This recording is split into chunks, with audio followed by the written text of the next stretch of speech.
le choix de traiter la thématique de l'accueil sous l'angle résolument humain.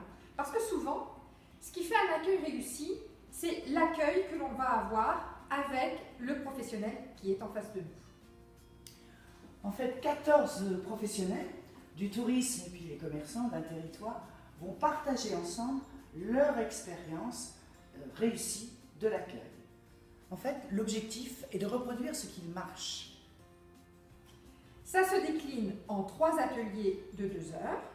Le premier atelier, nous travaillons sur les valeurs de l'accueil et qu'est-ce qui fait un accueil réussi. Le deuxième atelier, nous travaillons sur comment nous déclinons ces valeurs en vision pour faire comprendre à son client ce qu'est un accueil réussi.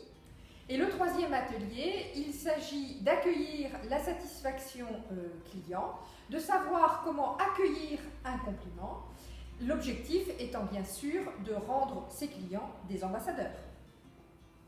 En fait, à l'issue de ces ateliers, un plan d'action très concret sera réalisé par chaque participant.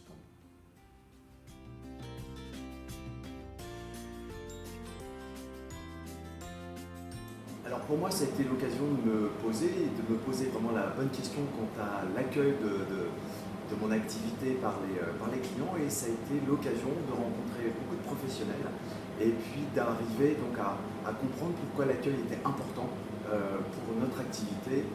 Donc en fait, c'est une bonne remise en question de notre savoir-faire, le fait de partager avec d'autres des professions différentes.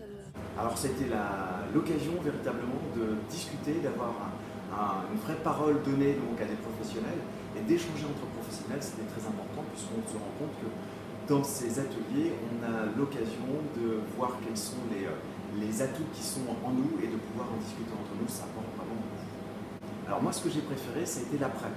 C'est-à-dire, c'est assez bizarre de dire ça, mais c'était la mise en application de tout ce qu'on avait pu voir. 3 ateliers, 3 façons effectivement d'aborder le client, toujours en se positionnant de façon positive, mais en ayant sa propre personnalité. Eh bien, le fait que chacun partage son savoir-faire, c'était très convivial. On est passé chacun à notre tour sur des éléments de la vie, quoi. Et c'est vrai que c'est un partage très intéressant et c'était un moment très convivial. Il y a eu une prise de conscience qui a été prise donc, par rapport à ces ateliers. Cette prise de conscience, elle m'a mené donc, sur les questionnements de communication, beaucoup plus de communication vers l'extérieur, donc avec les nouveaux outils de communication tels que l'Internet et également donc, le Facebook. J'ai pu mettre en place un Facebook et puis je vais préparer donc, pour l'année prochaine donc, une activité nouvelle, cette activité qui sera relayée là aussi par les vecteurs. J'ai mis en place, suite à ce stage, des ateliers au sein du salon, et des animations maquillage, donc ça m'a reboosté en fait.